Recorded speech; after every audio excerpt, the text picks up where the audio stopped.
So, let's talk about AI in education. I mean, imagine a world where every single student gets their own personal tutor.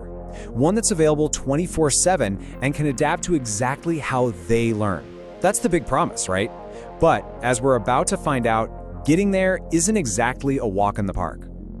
And you know, this whole idea of a personal AI tutor, it's not some newfangled pitch from Silicon Valley. Get this. This quote is from 1970.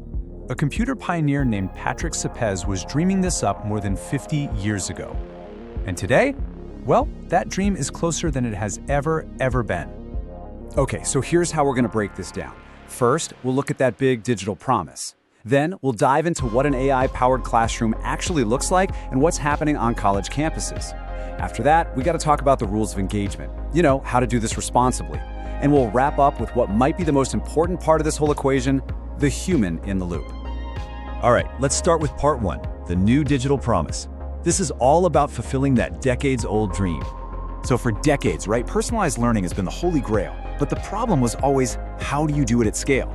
The old way was, well, it was almost impossible. You'd have to try and map out every single possible path a student might take, every mistake they could make. It's like trying to draw a map of a city before a single brick is laid.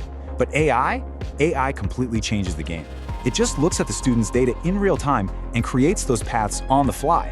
No pre-written map necessary. Okay, so that's the big idea. Now for part two, the AI-powered classroom. Let's look at what this actually means for students and for teachers.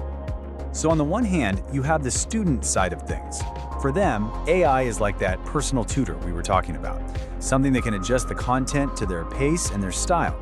But on the other side, and honestly, this might be the real game changer, is what it does for teachers. It becomes this incredibly powerful assistant. It can handle all that time-consuming grunt work, drafting lesson plans, creating rubrics, writing quizzes, all this stuff that frees teachers up to do what they do best, actually teach and connect with their students. And this isn't some far-off future stuff. There's a whole ecosystem of these tools popping up right now. You've got things like Diffit, which can take a super dense article and, bam, turn it into something a third grader can read and understand. Or Curipod, which helps teachers build these cool, interactive lessons. And of course, the big players like ChatGPT are being used for everything from brainstorming lesson plans to writing the weekly class newsletter.